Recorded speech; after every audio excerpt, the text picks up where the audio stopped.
Tô bonitinho. Tô com um gosto musical bom, não tô? Bem, mas acabou a diversão, vamos lá. Bem-vindo à disciplina de Inspeção e Tecnologia de Produtos de Origem Animal. Hoje falaremos de propriedades da carne fresca, mais especificamente de cor, textura e maciez. Nós sabemos que cor é aquilo que nos chama a atenção, é a primeira coisa que nós vemos quando temos interesse em consumir algum alimento, inclusive aquilo que nos dá o interesse de consumir o alimento. E quando a gente olha para um corte desse aqui de um churrasco, o número 1 aí, o boi morreu à toa, e o 5, o boi também morreu à toa. Estou errado? Estou certo? Vamos começar aí com cor. A cor, sabendo aí que é a primeira coisa que chama a atenção do ser humano, ela é o resultado da absorção e do reflexo da luz. E o que é que vai diferenciar, se vai absorver, se vai refletir, o que vai estar refletindo, o tipo de espectro de cor que vai estar sendo refletido? São várias coisas, por exemplo, a presença de pigmentos, ou a concentração desses pigmentos, ou a estrutura física da carne, se essa carne ela está muito densa ou pouco densa, se tem muito colágeno, se tem pouco colágeno, o estado químico desses pigmentos, se eles estão oxidados, se eles estão reduzidos, isso tudo altera a cor da carne de maneira geral. Vamos estudar um pouquinho mais especificamente quem são os principais pigmentos que dão coloração à carne. Os principais pigmentos são a mioglobina, que ela está presente aí principalmente no músculo, e a hemoglobina, que está presente no sangue. Esses dois, tanto mioglobina quanto hemoglobina, são globinas, tá, ligadas a um grupo M, uma presente no músculo, outra presente no sangue, ambas têm ferro ligado aí, e elas é que dão aquela coloração avermelhada. Nos animais, a hemoglobina é o principal pigmento do sangue. Então, se nós sangrarmos muito bem o animal, como o sangue também circula no músculo, nós teremos uma coloração muscular um pouco menos intensa, porque se a gente não sangra muito bem o animal, dá o aspecto de músculo congesto, um vermelho meio escuro, quase arroxeado, e isso não é interessante. Então nós queremos sangrar o animal para que o único pigmento que esteja presente na carne seja a mioglobina e nos desperte aquele prazer de consumir a carne. Obviamente, essa concentração do pigmento ela está ligada, à quantidade de sangue residual, então ao método de sangria, as condições de sangria, o tempo de sangria.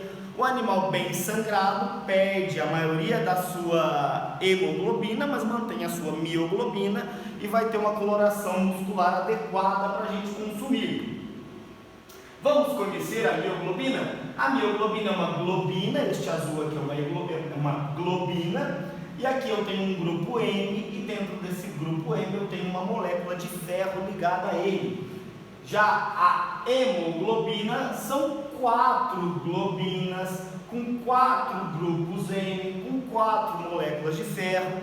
Portanto, a hemoglobina ela tem um maior potencial de colorar é ótimo, de corar, de dar cor à carne.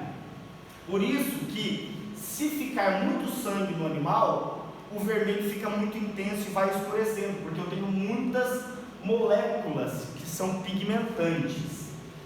Então quem dá cor aí é o grupo M. Repararam que o grupo M está presente tanto na mioglobina quanto na hemoglobina, eles têm a mesma reação de cor. E quem é que dá essa reação de cor? Principalmente a estrutura, a molécula que está ligada a essa estrutura. No caso aqui, a molécula de ferro. Nós temos aí o ferro, que ele pode ser 2+ ou 3+. E esse ferro, se ele estiver ligado a alguma outra coisa, ou oxidado, ou reduzido, isso tudo também influencia na cor da carne. Vamos ver especificamente aí como é que isso acontece. Se o ferro estiver com +2 e sem ligante nenhum, sem oxigênio ligado nele, ele dá uma coloração um pouco mais escura, um vermelho tendendo ao púrpura, ao roxo. Então essa carne ela não teve reação com o oxigênio. Essa carne mais escura, portanto, é comum em carnes embaladas a vácuo. Então nós dizemos aí que essa carne está com a mioglobina reduzida ou ela tem, né, deoximioglobina.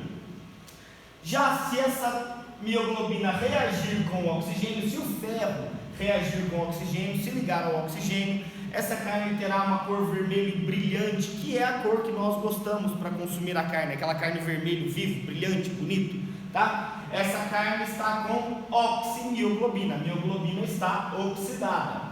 Se a mioglobina estiver ligada a moléculas de água, a cor dessa carne vai ficar tendendo ao marrom e o ferro vai estar na posição 3+, vai estar em férrico, né? Nós chamamos isso de metamioglobina. A metamioglobina é comum em carnes cozidas, onde ela fica marrom. Por quê? Porque ali eu tenho muita água, solta água, o ferro reage com a água, e o ferro reagindo com a água, ele se liga à água e eu tenho a coloração marrom e eu tenho a presença de metamioglobina. Reparem que isso é questão de prova, vocês precisam saber o tipo de ligante ao ferro, dando o tipo de coloração. Vamos repetir para ficar claro? Sem ligante nenhum, deoximioglobina. Com oxigênio, oximioglobina. Com água, metamioglobina. Reparem que eu posso ter uma carne mais escura, que fica mais clara, que volta a ficar mais escura, que volta a escurecer tendendo ao marrom. Então, essas reações, elas são reversíveis entre si. E, obviamente, no mesmo pedaço de carne, eu posso ter 3 colorações diferentes, tá? Uma coloração vermelho brilhante, vivo, bonito, uma coloração tendendo ao marrom e uma coloração mais escura. Então, cada parte da carne pode estar reagindo de uma forma específica. Bem, como nada na vida é tão fácil, eu tenho outras colorações também, como a nitrosomioglobina, onde o ferro está ligado ao óxido nítrico, e eu tenho aqui a carboximioglobina, onde o ferro está ligado ao monóxido de carbono. Esses dois aqui, eles vêm normalmente porque eu adiciono alguns corantes, alguns sais de cura. Olha que legal aqui, ó, na nitrosomioglobina, se eu adicionar nitritos, eu tenho nitrogênio livre ali na mistura. E esse nitrogênio líquido vai reagir, livre. Esse nitrogênio livre vai reagir com o ferro e eu terei aí, portanto, uma carne vermelho rósea, mais rosadinha, tá? A carboximioglobina vermelho brilhante, e aqui, se vocês quiserem parar e ver, eu tenho a coloração da carne de acordo com o estado da mioglobina dela. Repararam, portanto, que a formação da cor, ela depende da estrutura da carne, do estado da mioglobina, da quantidade de hemoglobina que se manteve ali e várias outras coisas? Tá, isso aí é importante. No resumo da obra, nós temos, portanto, aí deoximioglobina, oximioglobina, metamioglobina, nitrosomioglobina, carboximioglobina. Opa, apareceu mais um aqui, ó, nitrosohemocromo. A diferença do nitrosohemocromo é que a proteína da mioglobina, nesse caso aqui, está desnaturada, mas ela vem além da carne curada, né, que é o efeito da carne curada. Nesse caso aqui é uma carne curada cozida, então ela forma um rosa bem clarinho, que é comum aí, por exemplo, num presunto, né, o nosso apresentado, onde há nitritos, e esses nitritos foram adicionados à carne e essa carne foi posteriormente cozida. Então, se eu tiver nitrosohemocromo ou nitrosomioglobina, muito provavelmente eu tenho nitritos ou nitratos que foram adicionados a essa carne. Além dessas reações relacionadas à mioglobina, eu tenho algumas reações de escurecimento, que são, por exemplo, aí a reação de Maillard, que é aquela caramelização da superfície da carne. Vocês vão lembrar aí que quando eu vou fritar um bife, não forma uma camadinha meio roxeada, meio amarronzadinha assim, parecendo mesmo um caramelo. Essas são reações que acontecem, né, de caramelização, que acontecem ali no momento de fritar o bife, e essas reações são benéficas, inclusive são positivas para dar sabor à carne.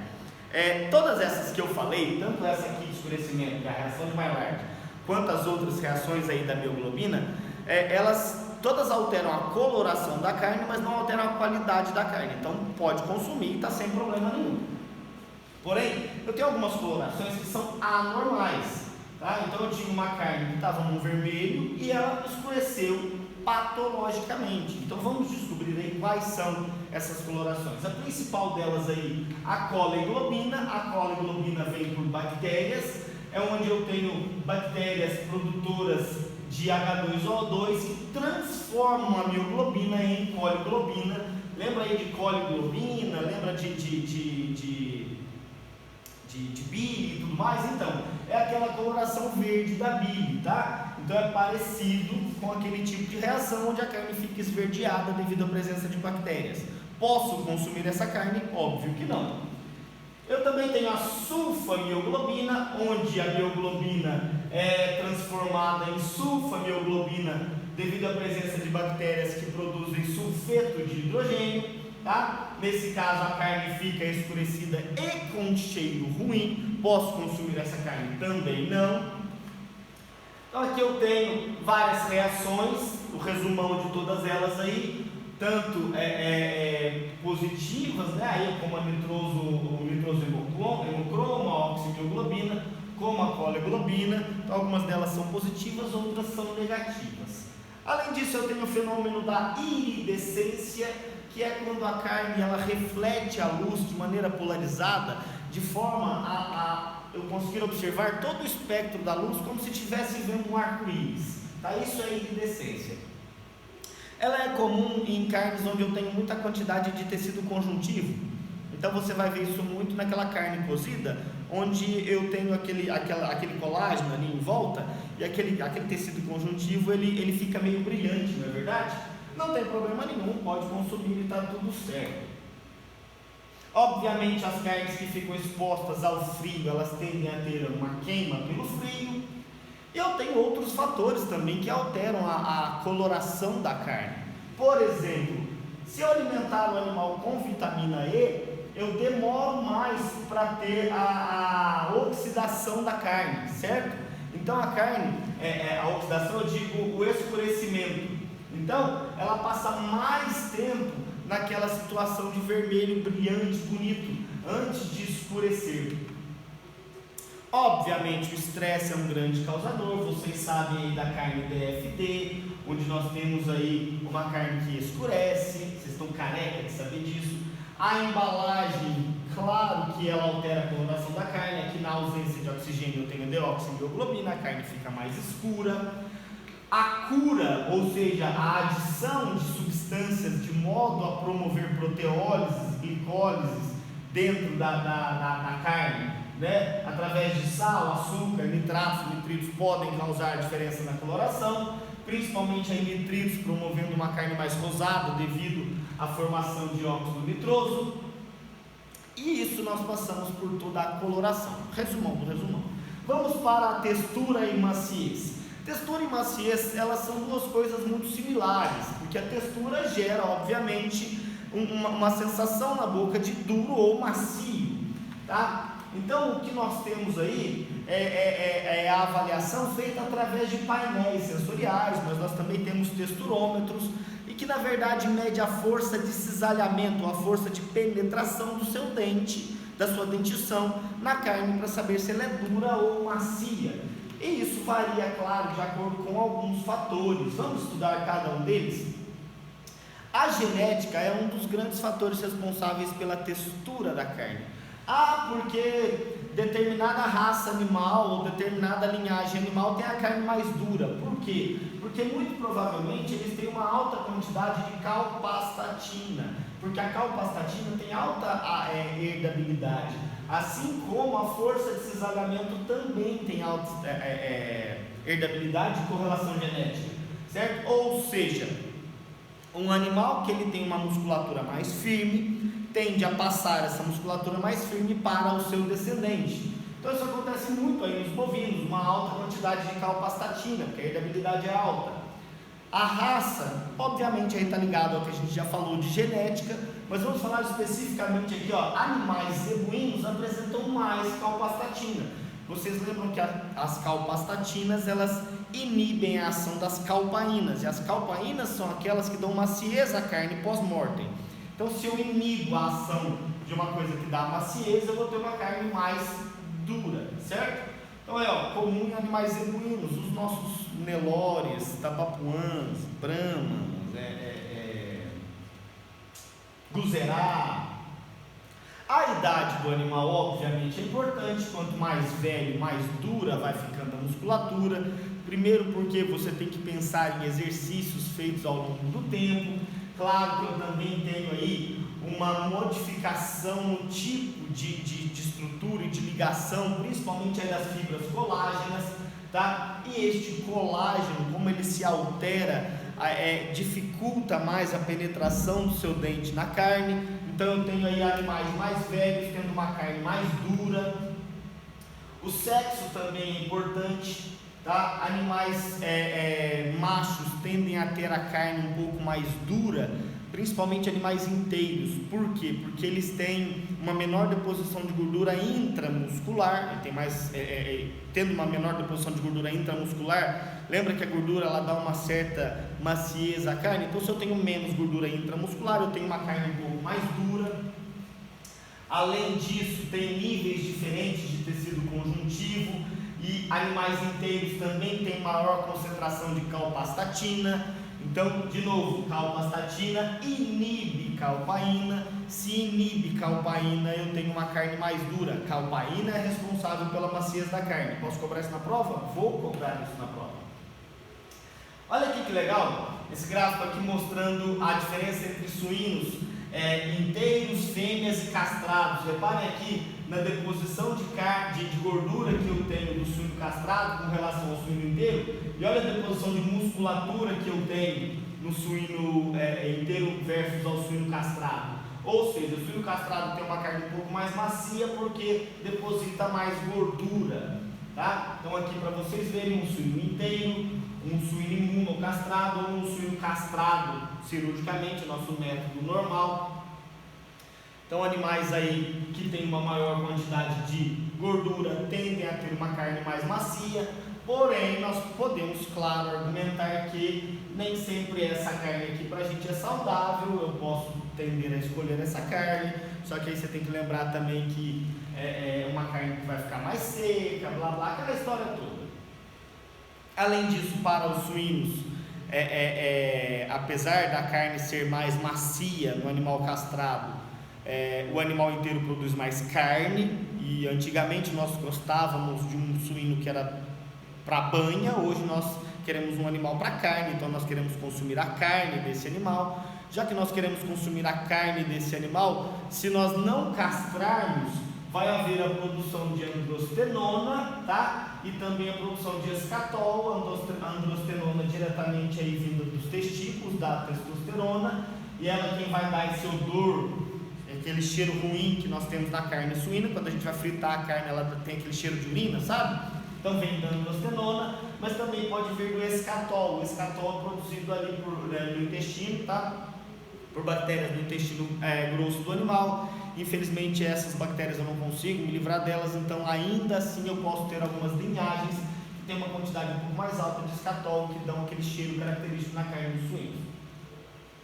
Para os bovinos, de novo, eu tenho uma carne um pouquinho mais dura dos animais inteiros, né? Eles têm mais calpastatina, porém o rendimento de carcaça de animais inteiros para castrados, tá? Um pouquinho mais de 1% aqui, está compensando não castrar estes animais. Então reparem que ao longo dos anos aqui eu estou tendendo a abater animais não castrados, isso para bovinos.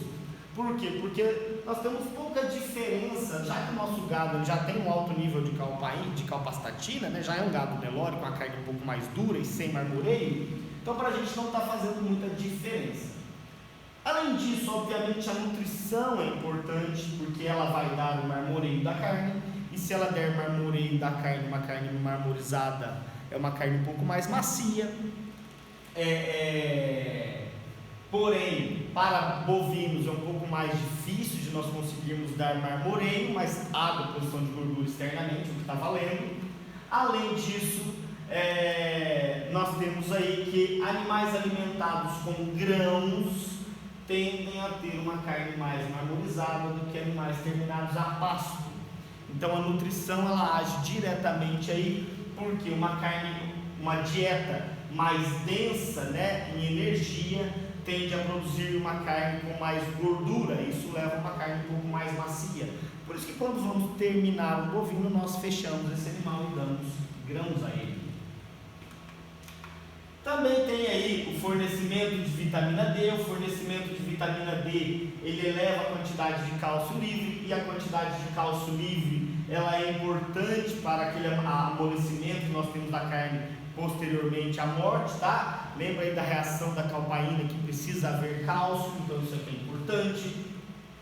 Vocês estão careca de saber que o manejo na propriedade, o manejo antes do abatedouro ali, está relacionado diretamente à qualidade da carne. Um animal que fica estressado tem uma carne mais dura ou tem uma carne mais molenga, ambas não são boas de se mastigar. O uso de beta-adrenérgicos, como por exemplo aí a ractopamina, tem uma literatura controversa. Ao mesmo tempo que a gente pode pensar que esse beta-adrenérgico ele evita a formação de gordura e mais formação de músculo, tendendo a deixar uma carne um pouco mais dura, nós também entendemos aí que essa reação pode favorecer a atividade de calpaínas, levando o animal a ter uma carne um pouco mais macia. Então a literatura é um pouco controversa com relação a isso. Para aqueles animais que eu não consigo melhorar eles antes do abate, eu posso tentar melhorar um pouquinho após o abate, principalmente aí de acordo com o método de pendura do animal, tentando esticar a carne desse animal, ou evitando aquele cold shortening, que é o músculo se contrair, ficar um pouco mais duro. Ou então eu também posso estimular eletricamente a carcaça, porque aí eu vou acabando com a reserva de... eu vou diminuindo o pH, controlando o pH, acabando com a reserva de cálcio, mas promovendo a ação das calpaínas. Então eu vou estimulando eletricamente esse animal, e aí essa carne vai ficando mais macia, o choque vai deixando ela mais macia. E obviamente o tipo de corte, o preparo também influenciam. Valeu!